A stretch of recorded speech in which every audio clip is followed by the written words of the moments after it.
बिस्मिल्लाहिर्रहमानिर्रहीम। सामीन, आज के इस प्रोग्राम में हम आपको बता रहे हैं कि 9 मई की असल हकीकत क्या है। पाकिस्तान का फ़ौजी तर्जमान हो या वफाकी हुकूमत, एक ही बात करती है कि 9 मई ये हो गया और ये पाकिस्तान का सबसे बड़ा वकूआ है, जो कि बिल्कुल गलत है। हुकूमत की अपनी दस्तावेज़ात कहती है कि 9 मई के रोज़ पीटीआई के जो कारकुनान थे उनकी जो तादाद थी वो थी 35,962। ये लोग अटैक करने वालों में शामिल थे। हुकूमत ने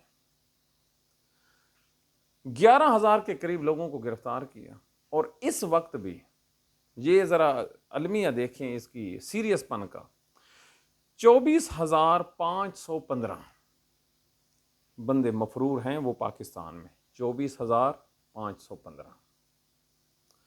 और इसमें जो टोटल मुल्ज़मान के साथ मुठभेड़ में जो पुलिस ऑफिशियल जख्मी हुए गवर्नमेंट के रिकॉर्ड के मुताबिक वो हैं जी 152 152।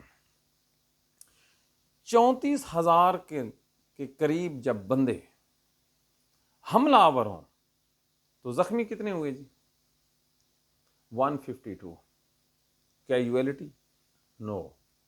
किसी की मुकम्मल माजूरी हुई हो, यानी कि किसी का कोई बाजू कट गया हो, किसी की टांग कट गई हो, किसी की आंख ज़ाया हो गई हो, जैसे कानून में 336 कहते हैं, अतलाफ़ सलाहियत उज़्व। नो, किसी को वो सवीर शदीद इंजरी भी किसी पुलिस ऑफिसर को नहीं हुई। ओके, अब ज़रा देखिए 9 मई को टोटल नुकसान कितना होता है। हुकूमत कहती है कि 9 मई को टोटल नुकसान होता है पंजाब में 19 करोड़ और 70 लाख रुपया। अब इधर ही रोकिए, 19 करोड़ 70 लाख रुपया करने वाले मुल्ज़मान की तादाद है 35,962। तो अगर आप 35,962 बंदों को तकसीम करें 19 करोड़ समथिंग पे, तो जो फी आदमी नुकसान बनता है वो बनता है 547 रुपए का। ये वो रिपोर्ट है जो पंजाब हुकूमत की ऑफिशियल है और ये कहते हैं कि फी बंदा जिसने स्टेट का नुकसान किया है 547 रुपए का। और ये वाकयात है, जबकि पीटीआई कहती है कि सरकार की गोलियों से जो बंदे मरे हैं वो 46 थे, सरकार कहती है। अब इस वकूए को लेकर पाकिस्तान में एक कोहराम बरपा है। पाकिस्तान टूट जाता है 1971 को, वो काबिल माफ़ी जुर्म है। लेकिन 9 मई का जो जुर्म है ये काबिल माफ़ी नहीं है।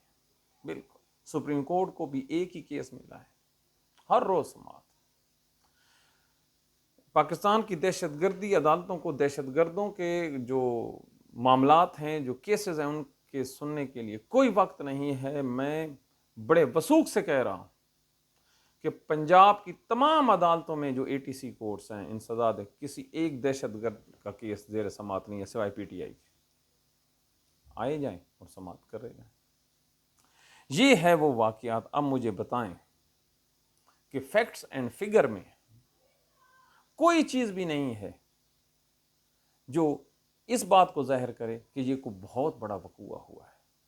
कौमों और मुल्कों में मुश्किल वक्त आते हैं और इस तरह के वाकयात होते रहते हैं, जबकि इन वाकयात की भी पीटीआई कहती है कि इंडिपेंडेंट इंक्वायरी की जाए, लेकिन नहीं।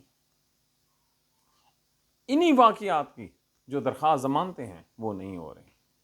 एक बंदे ने जो ऑफेंस किया है, 152 लोगों को जो जख्म आए हैं वो 152 लोगों ने किए होंगे ना। 35,962 लोगों में से जो 35,800 के करीब हैं वो तो वैसे ही बेगुनाह हैं, उन्होंने तो कुछ नहीं किया। उनके अगेंस्ट जो नुकसान है वो 500 समथिंग का है। तो हजूर, जो हकायक हैं, इस फैक्ट्स के साथ पीटीआई को कुचला जा रहा है।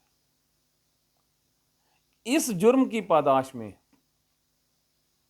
पीटीआई का जीता हुआ इलेक्शन उनसे छीन लिया गया। ये कोई जुर्म नहीं है।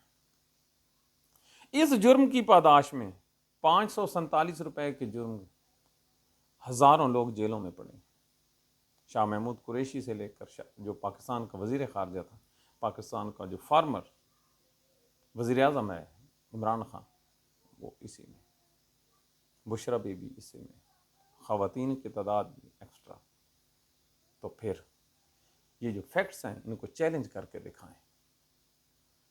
जो भी जिया, कुरान कहता है, दलील से, और जो भी मरा दलील से।